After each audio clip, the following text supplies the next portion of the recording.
Yeah, there was too much to cover in one video, at least without dragging it on for quite a bit. So here I shall hopefully conclude the Reverberation Ensemble lore section.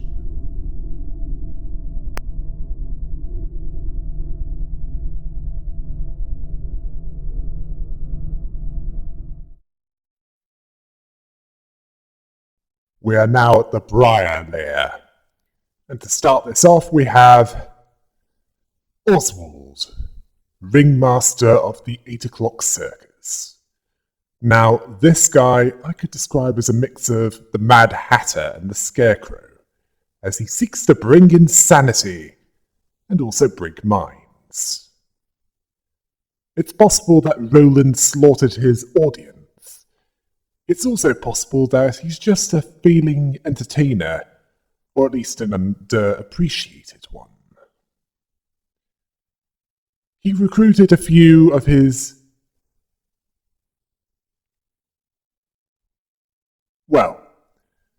Emma and Noah were recruited into the 8 o'clock Circus, those with nothing to lose.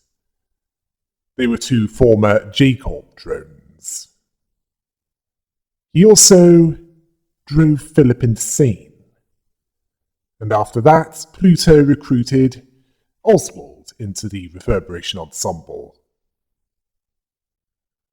And with his powers, he distracted the Leo Association South Section 1, while Argalia and Pluto got Philip away from them.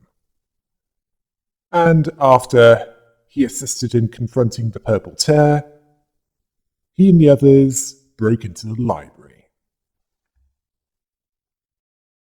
Oswald noticed an unfamiliar scent in the air of the floor of natural sciences, seeing a river that looks like a very large stream containing blueberries and juiced mountain snakeberries that smelled like a mix of mint and clove, a stinky scent.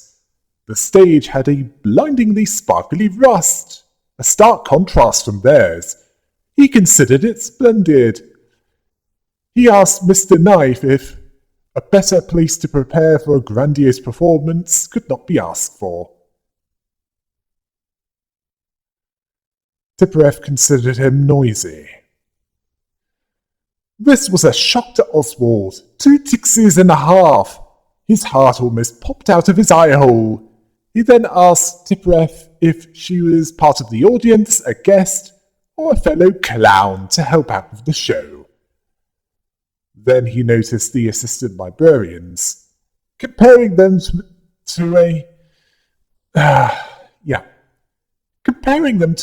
Matryoshka doll in secret. No, Oswald, they aren't smaller people hidden in larger ones, as in something of Russian origin, made out of wood. He apparently was unable to count more than 2. Yeah, he's someone with a short attention span.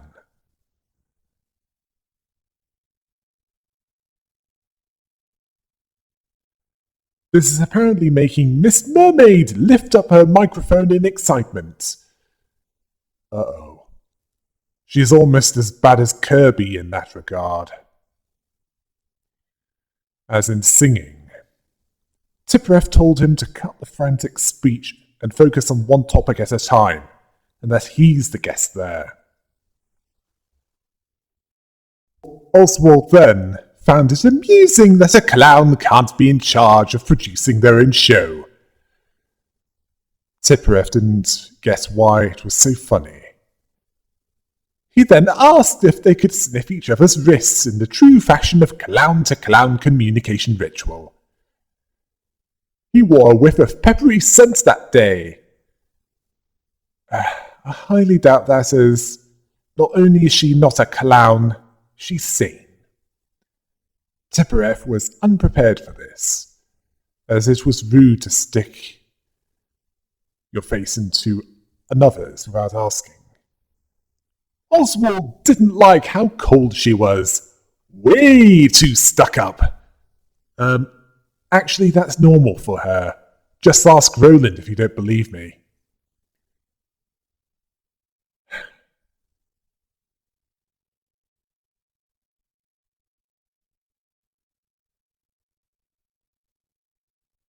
She was remarkably forgiving towards the one who turned out to be the Black Silence, even though he was, well, Roland. Oswald sees that they're entering a moist era where laughter runs dry. Please don't take that out of context. I know that can sound horrible, so please don't go into detail with that. People get easily upset over tiny things. If a clown can't be filled with laughter, they'll flop like a deflated balloon. No danger of that with you, as Tipref is there to let out all the hot air within you. Tipref sees anger as a natural human emotion. Oswald screamed that it wasn't natural! Well, you would say that as, well, you're not human. He saw only those that carried some kind of hopes and dreams make such stinky candies. Okay, if he says that he's friends with a family of talking goats, a lizard, and a couple of skeletons, I'd be done. Thankfully, he didn't. He also said something about expectations for a bar of chocolate, a hamster, objects, the weather, other people, and for themselves. Yeah, he doesn't make a lot of sense, does he? Saying that arbitrarily entertaining the expectations and making the candies without even getting a nod from the one that they have their hopes on, and won't even eat their candies themselves, as even they know that it tastes awful, so they put it in the mouths of others. Somehow, I suspect that he was speaking of all those psychopaths in charge that thrive on the worship of those that they just leave to die in the end, when they're no longer useful. It's certainly possible, as it applies. He sees more expectations means more foul-smelling candies, holding these balls of stench in their arms, looking to shove them in someone else's stomach. Yeah, those transferring the problem to someone else, either that or the abused kicking downwards, or just giving others the jobs too menial for those that truly matter, where what is expected from others and what is expected from yourself can be two different things, and in both cases neither will be achieved. Tipref then asked how one is supposed to live a life without any expectations. Oswald asked if a blade of grass asked for her to have them. Did the gentle sun allow her to have them? Who in the world told her that it's right to hold expectations? He laughed at this. It tingled his mouth almost as much as a celery leaf does. It was hilarious. He believes if you don't hold expectations, you'll get to see more eyesores. When you don't have anger, you get to enjoy zestier and bitterer flavors. Treat everything like a rolling ball, and she'd cheer for it wherever the sphere decided to go. So, no expectations or anger, it becomes more fun. And as for the ball, he clearly doesn't care if the ball crashes into something that didn't deserve it. Oswald then asked if Tipref wants to wish for the good of other people. If she does, she should stop holding expectations and just laugh with them at their side, seeing all those clowns that feed on each other's smiles. Oswald, I think you should take a dip in a Lazarus pit. That would provide you with a temporary dose of sanity. Tippereth sees his point, as holding expectations for others isn't always a good thing. She doesn't fully agree with him, though, but parts of it, well, she can't completely disregard. Oswald wants to make a world with laughter, where everyone can laugh without a care, as frowny faces are too scary. Well, in that case, I'd probably give him bedwetting nightmares with mine. Tippereth believed that to hold expectations is to trust that person. Yeah. To trust that person, and he's running away from the fear of failing to meet these expectations.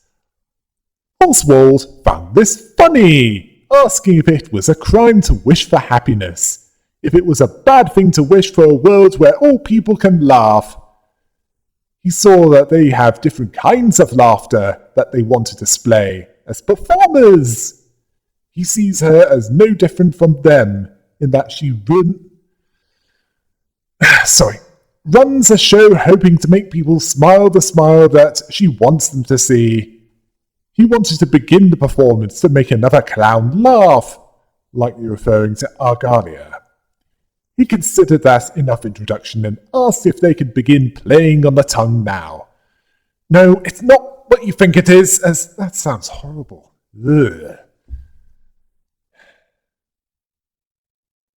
Well, anyway, Tippereth got the idea. Less talking, more kicking. He represents ugliness, or kaitul, as he sees the world as ugly, not holding expectations for anything. Laughing at the world without care, and wishing that others saw things that way.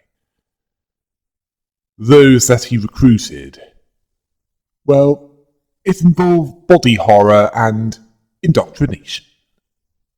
Tippereth is his antithesis. She is hopeful, partly due to the influence of the male Tippereth that used to be Enoch, whom she was able to make sure that he stayed dead. Well, she is as hopeful as Oswald is not. Which was why Tippereth was going along with Angela's plan regarding the Seed of Light. Oswald, on the other hand, gives those that he meets a new meaning to their lives, but not in the way that they might think, as he twists them in the worst way possible. Philip apparently saw him as a friend, even though Oswald was the one who broke his mind. As for his perspective, it's nuttier than diuretic disease squirrel. Seeing others as hopes and dreams, wanting to eat flowers, being a nifty-thrifty kitty, wanting to earn a fortune, which seems to hint at him failing at being an entertainer.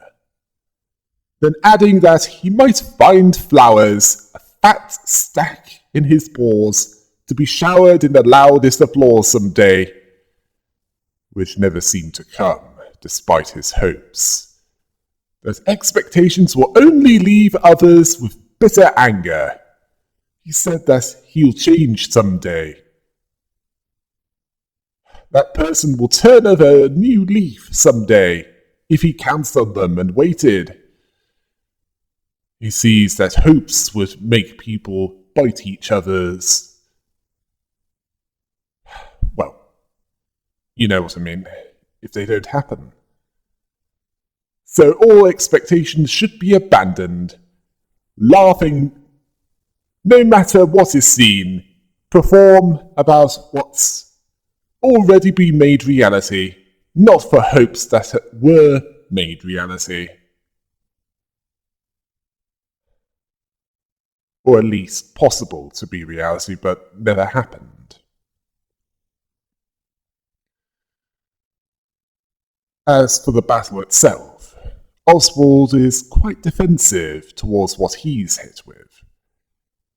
He's capable of staggering a specific librarian and controlling them for a time. Although each time one of his 8 o'clock...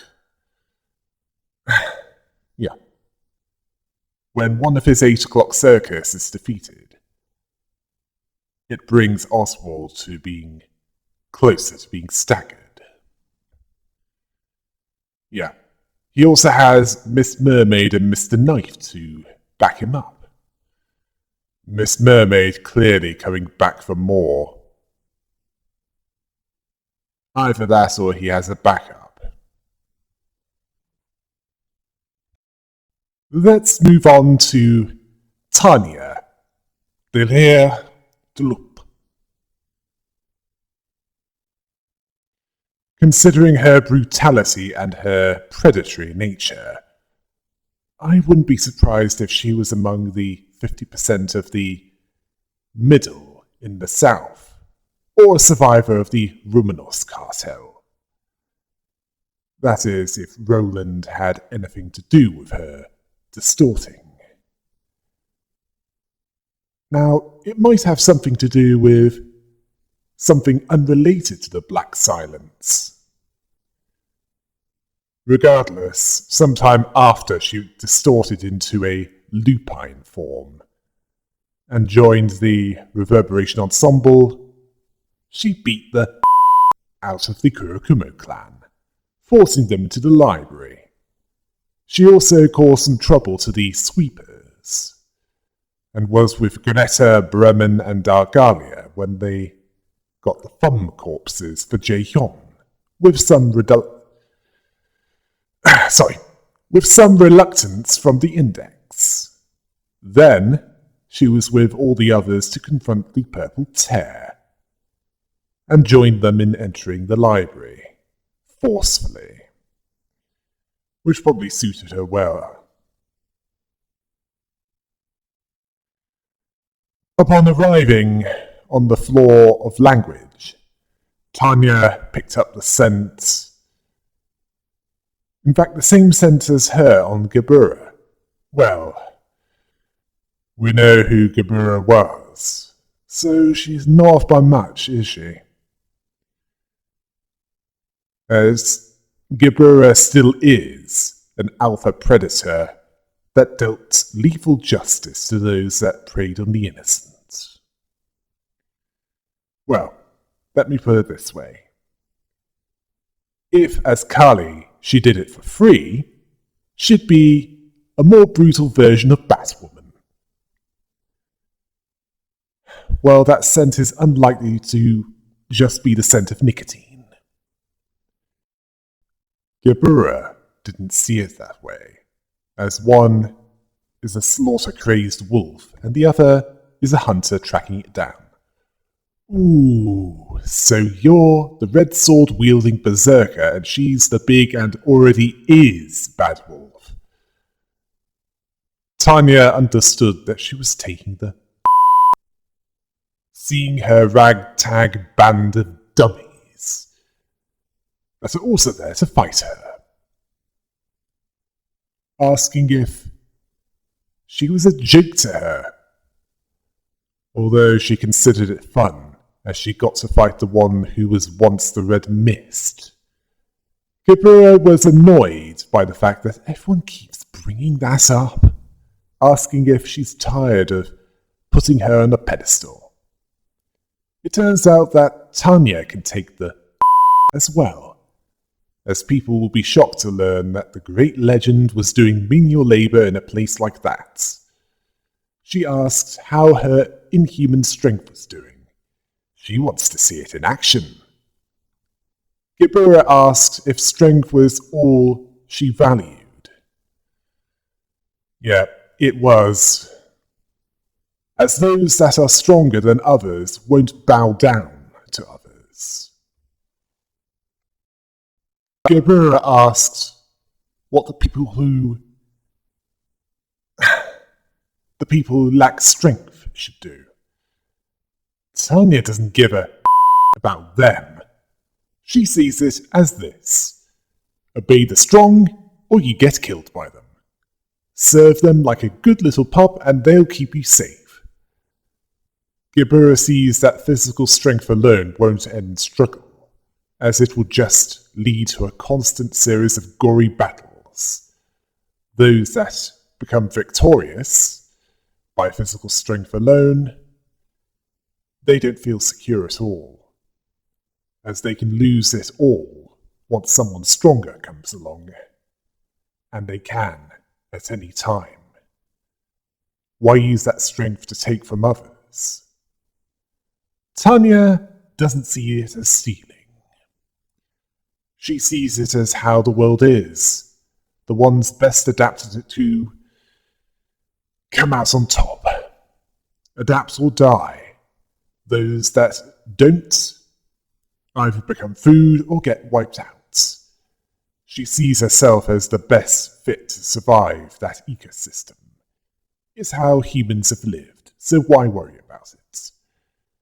She sees strength as the most honest and clear way to express yourself. She intends to prove that she's stronger than her. By physical strength. No tricks, no lies. As for why she's helping Argalia, she's doing so she can help him bring a world about where power means everything. Tanya, that world is already there, so you don't need him for that. She sees Gebura's reasons as likely for the sake of others, making the world peaceful, not that she wants to hear them.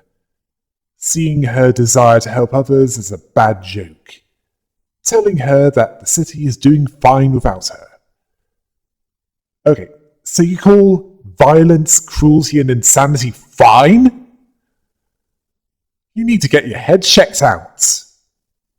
She mocks her expectation that all in the city would gladly take the gift that was forcibly handed to them and hear thanks. Then ruining the daily lives of innocent people to resume their plan. Tanya, not all of them were innocent. Certainly not the Kurokumo clan, which you coerced to sign the invitation. Which seems to lean towards her being a former member of the Middle, as I doubt that she'd have much problems with shortchanging the fun if she used to be part of a subsidiary. Gebura didn't see that the deeds of the library can be glorified. As for the people, well, she has no pride in what they're doing. She's been thinking about that. But it's not something that Tanya would want to know. They simply need to do what suits where they stand. Tanya agrees that they're doing what they see as meaningful, not calling their excuses higher causes. Gebura has something to protect. Tanya has something to take. Tanya wanted to get the fight started, and so they started fighting. Tanya represents Askarith, or cruelty. Well, that certainly fits one that has it woven into the very fabric of her being. She's cruel, even by the city standards. She believes in might makes right. She believes in a society where the strong abuse their power and step on the weak. If they aren't killed first. Basically, a social Darwinist. where any who believe in protecting the weak with their strength, like Kali, the Red Mist, or Gebura as she's now known, she sees it as doing something that's about as pointless as it is idiotic. Gebura is also her antithesis. Both were considered the strongest within the backstreets, feared for their sheer power to deliver and full of pain to any that would provoke them. The main difference was that Gebura, when she was Kali, used her strength to protect those that couldn't fight back, seeing the syndicates and any that discussed her with their motives for their actions as beneath her and worthy of destruction. Tanya, on the other hand, was motivated by a life of luxury, while she also desired to fight for the Reverberation Ensemble, even dominating others to do what she considered too menial for her. She sees fighting for survival as natural. Battle was everywhere. To protect, to not fall behind, to decrease the population of the city, where jobs made can't outpace the population growth. Regardless of what happens, the present matters the most. She sees the unfit to be worthy of destruction so that they don't strain others. That is what strength determines to her. She doesn't see why it's vilified, as others do the same thing.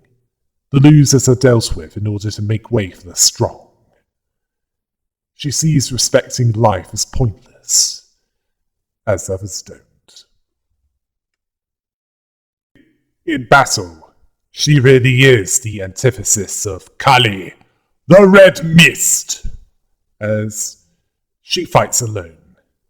She hits hard, and she'll heal herself after being defeated once, beating down any that aren't dead. She is an apex predator, much like Goethe, but more into asserting dominance. But with the right setup, Gebura and her librarians would prevail against this bestial distortion. Next we have Jihyon the Puppeteer. Now, he had a workshop in the backstreets and had a son. His wife was most likely dead due to one of the many horrors of the backstreets. But one day his son was crushed to death by a vehicle, and he was desperate to bring him back to life, something which no singularity could do, even if he could afford it. So he gathered and stitched together the body parts of various children who were recently killed to bring him back. Then Roland of Black Silence turned up and killed his son, when his revival was almost complete. This likely caused jae-heon to distort. And sometime after that, he joined Argalia's Reverberation Ensemble, causing torment to the passengers of the warp train, especially bringing it to the first-class passengers, whom he held in complete and utter contempt. Then he was supplied the thumb corpses that the index were done with, to make puppets with. Then he was with the others to confront Uri the Purple Tear, and then heading to the library, first to torment Roland with a puppet made from his dead wife, on Argalia's order, and also to do his part in the performance. Jae-heon was impressed by the floor of social sciences, the perfect place to get sentimental over. Chesed then greeted him and wanted to offer him a cup of coffee, but circumstances wouldn't allow for that. That and jae-heon lacked an orifice to drink it. This was clearly a joke, as jae-heon didn't see circumstances as relaxed enough for them, asking if he was always that soft. Chesed would prefer that they avoided facing each other, but unfortunately they can't, so why make it more tense than necessary? He knows that he's carefree. And jae-heon clearly had an irony deficiency, as he wasn't amused, asking if this was a humble brag. Then Angelica rattled. Chesed was silent during this, unsure of how to respond. Jae-heon wanted to introduce her to him. Chesed told him that it wasn't necessary. He got the idea, understanding that the puppet was made from Roland's dead wife. Jae-heon considered it his magnum opus. Chesed asked if it was in terms of appearance. Jae-heon did not see that as the deciding factor, as she's not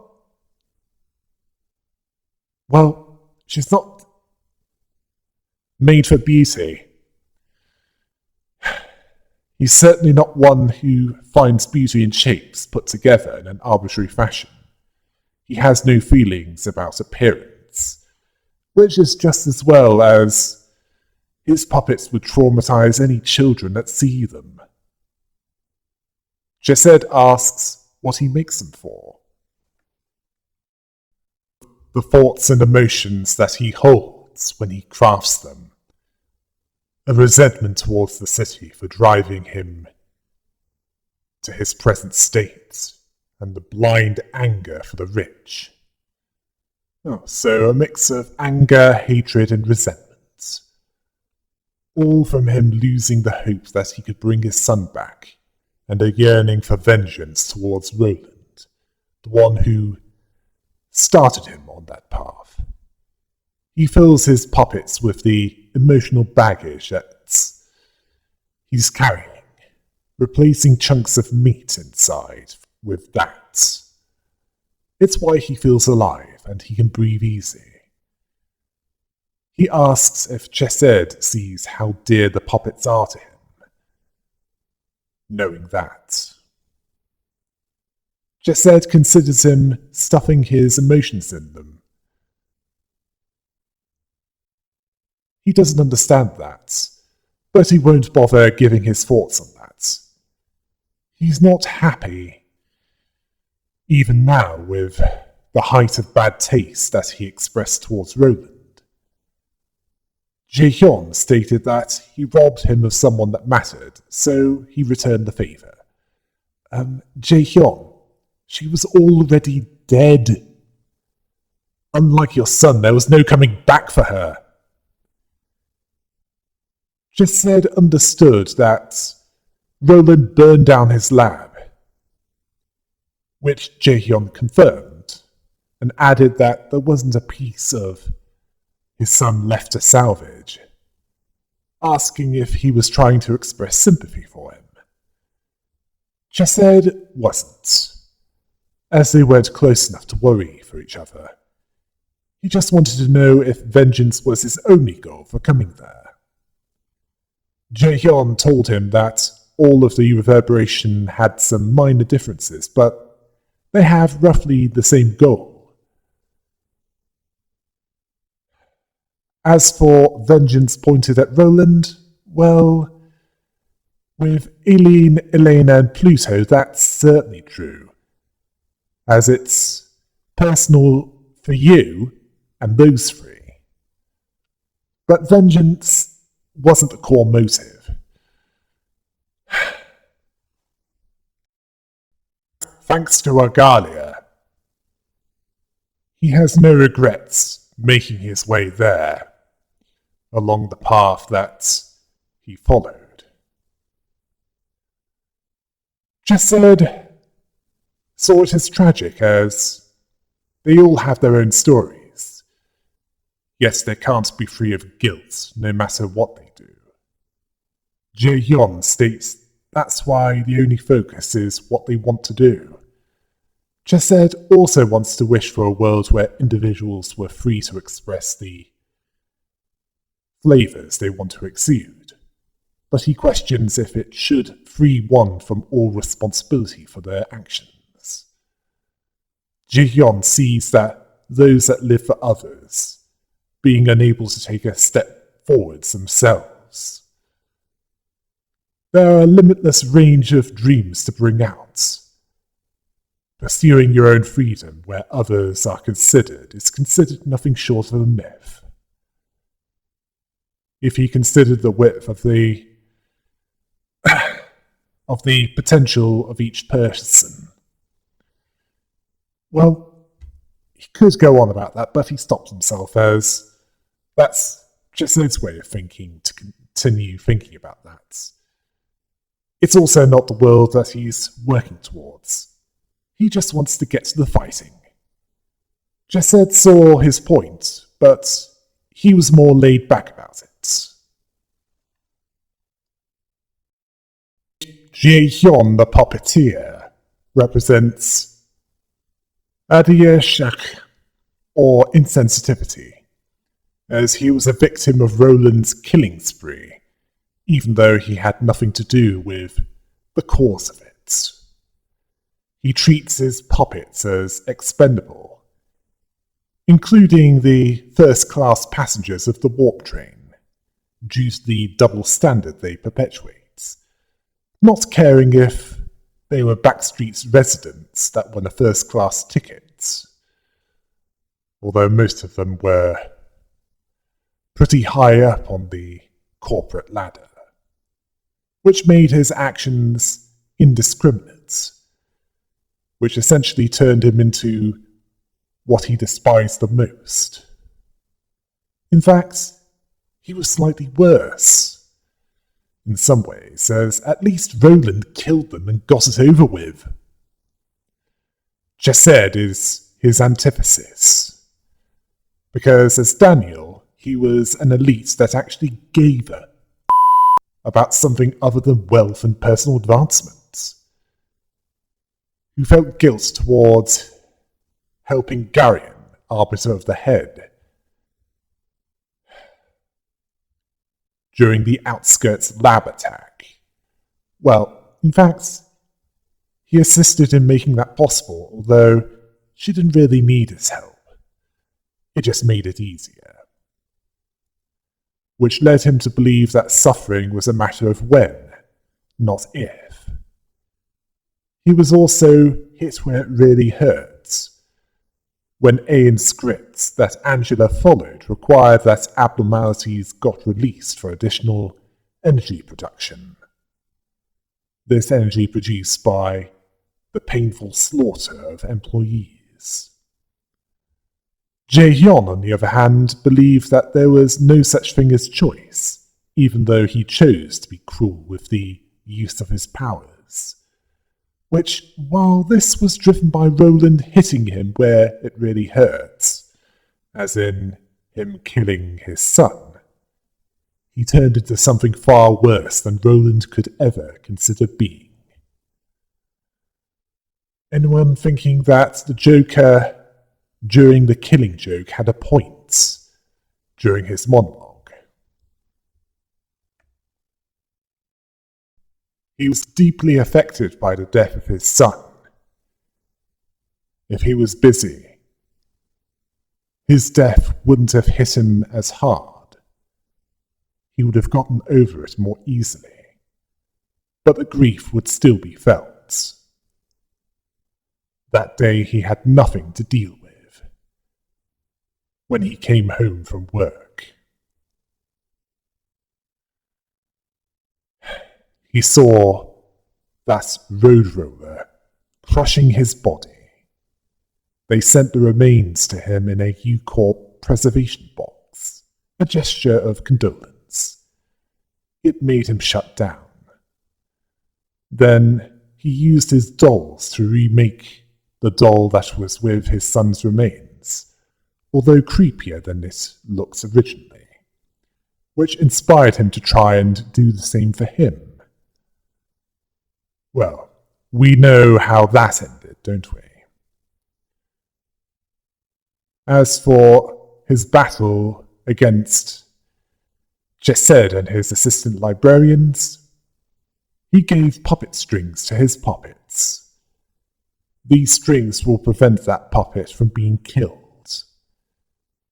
He also has help from the Angelica puppet. Ooh, at least it's not Roland fighting the puppet here. That would have been even more painful. And not just because the Angelica puppet was much stronger than the other puppets. Basically, no string or strings, no revival. And if Jae-heon was killed, which is no small feat in itself, the puppets go down with him. Something that Chesed and his assistant librarians understood as they took them all out.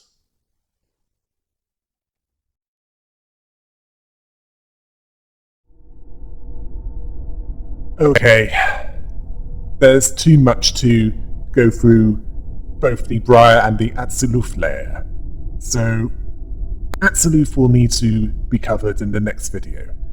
Don't worry, I promise you the Reverberation Ensemble section will be completed then. Until next time.